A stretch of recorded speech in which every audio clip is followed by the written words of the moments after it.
दोस्तों, प्रणाम, अभिनंदन, स्वागत। आज ना गाने पे कोई एक्टिंग करूँगी, ना कोई कविता सुनाऊँगी। आज दिल की बात कहने का मन है। दिल की बात ऐसे कि चारों तरफ शक्ति प्रदर्शन चल रहा है, महिला दिवस नज़दीक है, जो साहित्यिक अदारे हैं, महिला दिवस पर अपने रचना पाठ के लिए कवित्रियों को आमंत्रित कर रहे हैं। कहीं 8 कवित्री, कहीं नवदुर्गा कवित्री और इस तरह से नारी शक्ति प्रदर्शन की पुरज़ोर तैयारी हैं अकेडमीज़ में, संस्थाओं द्वारा भी। और मैं व्यंग्य लिखती हूँ, व्यंग्यकार हूँ और मैं व्यंग्य कहीं खुद से नहीं घड़ती हूँ, मैं समाज से देखती हूँ। एक किस्सा याद आता है नारी प्रदर्शन का कि एक बार एक कवि सम्मेलन में हम 7 कवित्रियाँ मंच पर थी और मेरे बगल वाली जो कवित्री थी तो जो हैं उनकी जो कविता उन्होंने प्रस्तुत करी और मंच पर माइक के आगे जाके कहा कि नारी ये है, नारी डरती नहीं, नारी शक्ति है, नारी दुर्गा है, नारी सरस्वती है, तमाम चीज़ें संज्ञा सर्वनाम विशेषता सब कुछ सारे सर्ग उपसर्ग लगा के पूरी बढ़िया कविता तैयार थी। और बार बार वो दोहरा रही थी कि नारी कमज़ोर नहीं, नारी कमज़ोर नहीं।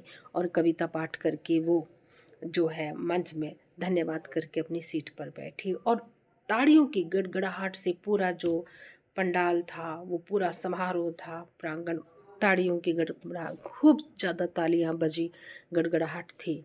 और वो मंच से आके अपनी सीट पर बैठी और मेरे बगल में, और मेरे बगल में जैसे ही बैठी तो उसकी जो है फ़ोन की घंटी बज रही थी, थोड़ी सी हल्की सी टोन में।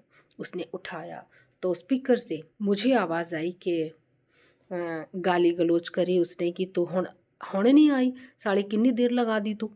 तो केड़ा मुशायरा सी, किन्नी देर लगा दी, मैं कुछ नहीं खादा, मैं कुछ नहीं पीता, और उसको शिकायत कर रहा था। एंड देन वो कह रही थी sorry sorry I am sorry, मैं जल्दी आती हूँ, अच्छा मैं मुशायरा छोड़ के आ जाती हूँ। और वो गंदी गंदी गालियों से उसको जो है अपमानित कर रहा था। और उसने जब उस महिला रचनाकार ने जब मेरी तरफ देखा तो मुझे पूछा मेरे फ़ोन से आपने कोई आवाज़ सुनी? मैं कहा नहीं, आप शक्ति प्रदर्शन कर कर आई हैं मंच पर, तो मैं कैसे कुछ सुन सकती हूँ? आप घर जाइए बस, आप लेट हो रहे हैं।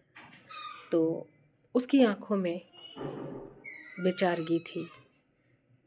उसने कहा क्या करें, सब रिश्ते निभाने पड़ते हैं सखी जी।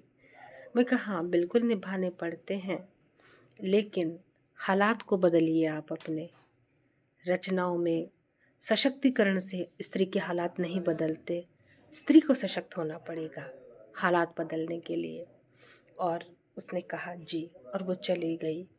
और मैं मंच पर बैठी बैठी यही सोचती रही कि स्त्री तो शक्ति है, फिर प्रदर्शन की क्या ज़रूरत है। प्रदर्शन करने वाली स्त्रियां दरअसल सशक्त नहीं, कमज़ोर हैं। इस बात का मुझे एहसास हुआ। और फिर जब मेरा नाम आया पढ़ने के लिए तो मैंने भी बड़ी दमदार कविता लिखी हुई थी।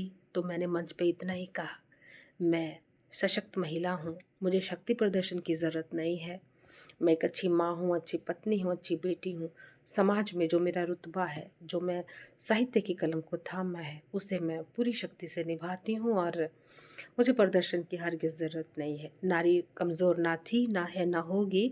और स्त्री जो है कल भी मजबूत थी, आज भी मजबूत है, हमेशा मजबूत रहेगी, क्योंकि उसके बिना ना समाज चलता है, ना घर चलता है। और मैं कह के आ गई थी क्योंकि उस दिन मन नहीं था कविता सुनाने का, क्योंकि स्त्री की जो हालत देखी थी मैंने उस दिन कि प्रदर्शन की नहीं, सशक्त होने की ज़रूरत है। ये विचार मन में आया था। उसके बाद एक कहानी भी लिखी और बहुत कुछ लिखा, लेकिन वो जो विचार थे उस दिन के आपसे साझा कर लिए कि हम सिर्फ एक दिन के लिए सशक्त नहीं हैं, हम हमेशा के लिए सशक्त होना चाहते हैं। सशक्त इसलिए नहीं कि हम दूसरों पे प्रभु अपनी प्रभुता दिखाएं, अपना जो है वर्चस्व दिखाएं। शक्तिशाली हमें इसलिए होना है कि हम अपने कर्तव्य को पूरी संपूर्णता के साथ निर्वहन करें अपने कर्तव्य का।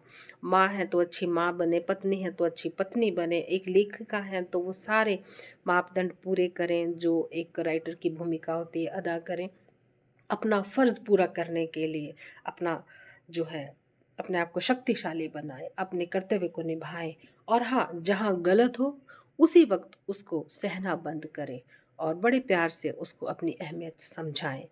मेरा मेरा तो ऐसा ही मानना है और दिल की बात थी, कह दी आपसे। कैसी लगी आप बताइए?